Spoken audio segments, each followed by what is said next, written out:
Welcome to another episode of Low Tech Garage, and today we are in our offsite location with the XJS lurking over here.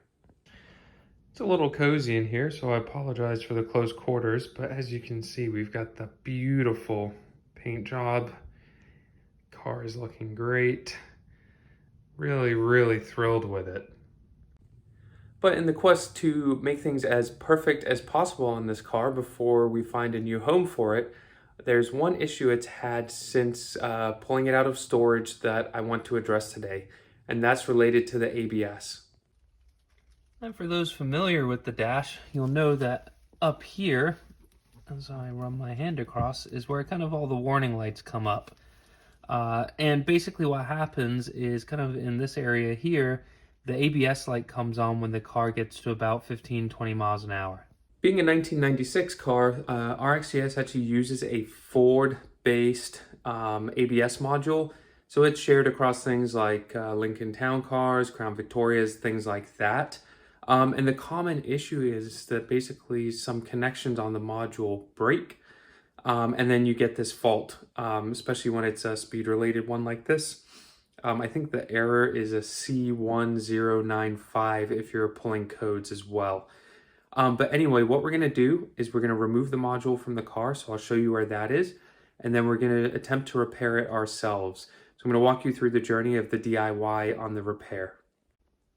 And on the 1995 and 1996 cars, it's a bit more of a traditional ABS pump and system.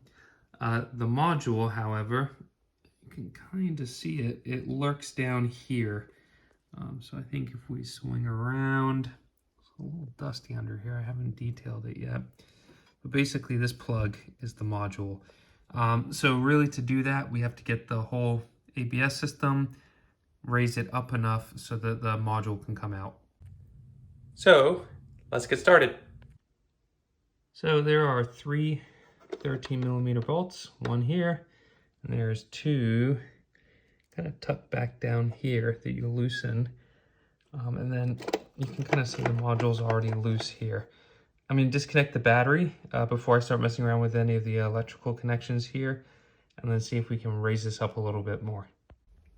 And for those familiar with the XJS, you'll know the battery is back here in the trunk. So you just pop this little trim cover off right here. And then, as you can see, I got the positive terminal removed so we don't have power to the car. And this is our convertible control stack right here. Let's get back to getting this pump module out. All right, so here we are. The pump, it does actually have some flexibility. I took this bracket out. It just is held on with 13mm nuts.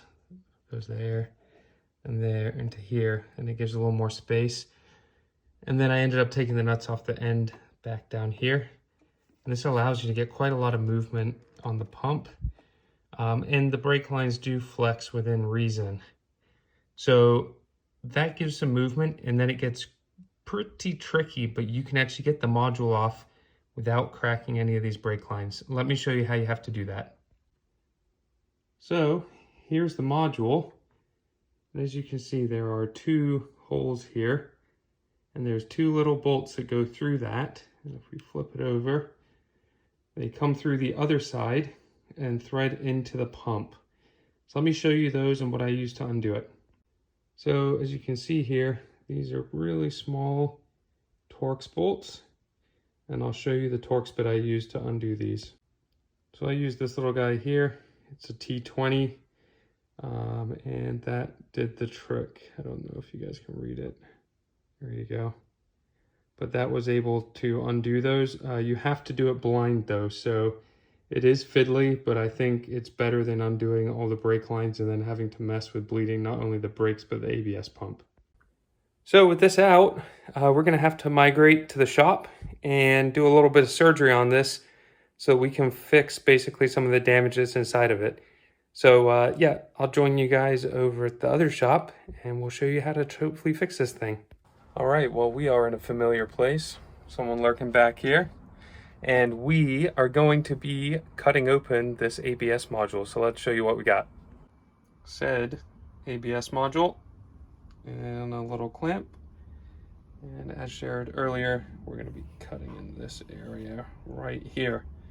So I'm going to get loaded up in the drill press and we'll report back.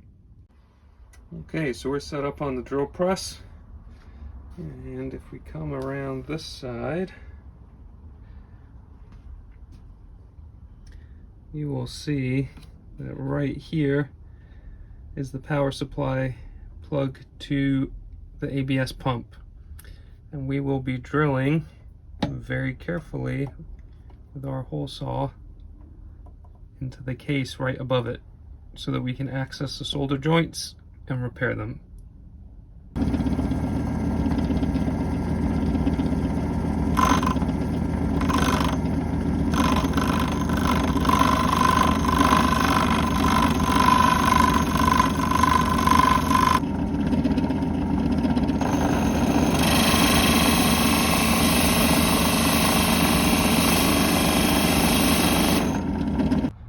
Okay, so it looks like we're through. We just need to get a little tool in this little area here to pry the cover off now. And that should reveal the little solder joints. Okay, so removed the little piece. We're gonna get this out of the drill press and clean it up so we can kind of show you what we're repairing. All right, so the cover is off, and basically this and this little guy here are the culprit. The feedback is that although the solder joints look okay, they're not. So we're gonna try and just feed a little more solder in here and hope that that fixes our problem. All right, so it's definitely not the prettiest, but there's a little rubberized waterproof coating on the board that I had to lift up. I used these little tweezers just to slide under it and peel it off so you can kind of see that in this area. And then I heated up the pins, which are these guys, with my solder iron. And it takes quite a lot of heat because the pins are large. And then I let solder kind of flow in around it on both sides. So I'm hoping that this is functional. Like I said, it's definitely not the prettiest. But I'm going to seal this up now.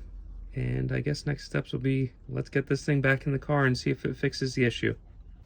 I should document the last piece of reassembly here. So the little piece that we cut out, I've got on some of this foil tape. And I'm going to put it right back over the opening. And I'll show you the finished product in a second. And there you have it. Let's get this thing back in the car. Okay, well, I'm back with the car. And here's our module, sealed up. And basically, I'm going to get this thing reinstalled. I'm not going to bolt everything down, but I'm going to get the module mounted and plugged back in. And then I guess I'll take the car for a little test drive and see if that actually fixed our problem.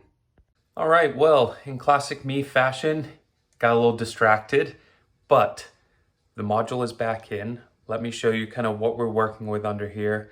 It was a little dusty under the hood, and so we spent some time just doing a preliminary cleanup under here, making things look a little bit tidier as we were under here, and obviously we want the underhood to look as good as the rest of the car. Anyway, let me show you the module back installed and what the results were as well.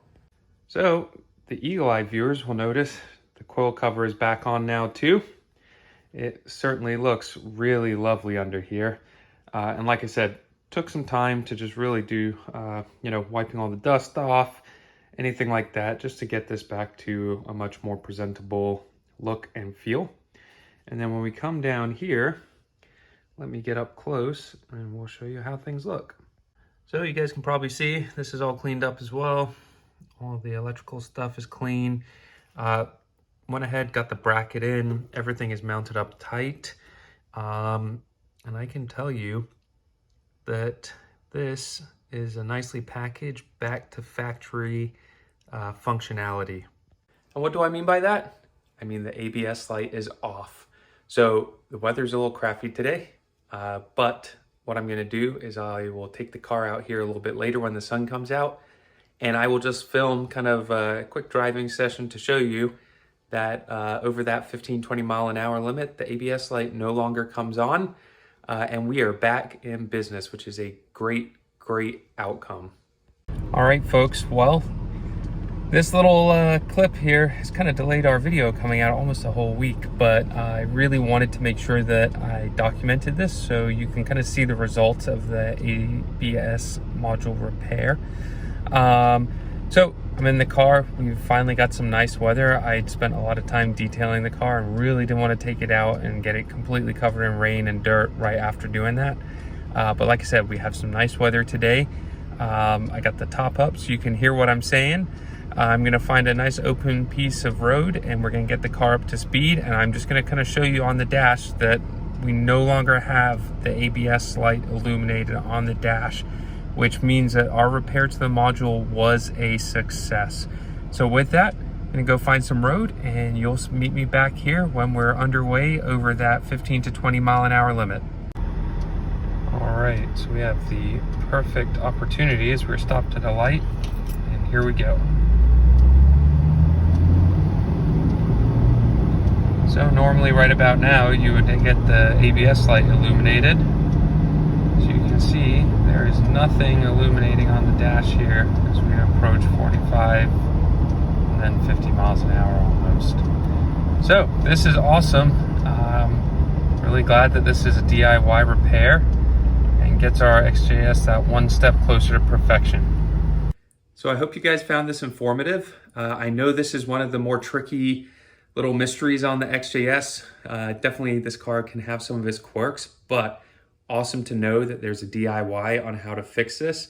You can go online and folks charge 150 bucks to do this. Honestly, with a little patience and time, you can do this for practically free. So I hope you guys found this informative and useful. And certainly please let me know the results when you tried it yourself. And with that, thanks so much for watching another episode of Low Tech Garage. If you're new to the channel and you love these classic British cars, muscle cars, anything we've got here, please subscribe. It really helps us grow the channel. We love sharing these DIY fixes on all these different platforms and bringing cars like this back to their former glory, as well as, you know, some performance things, road trips, etc.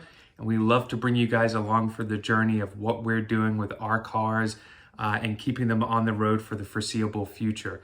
So like I said, hit that subscribe button. Please leave us a comment. I do my best to reply to all of them where possible.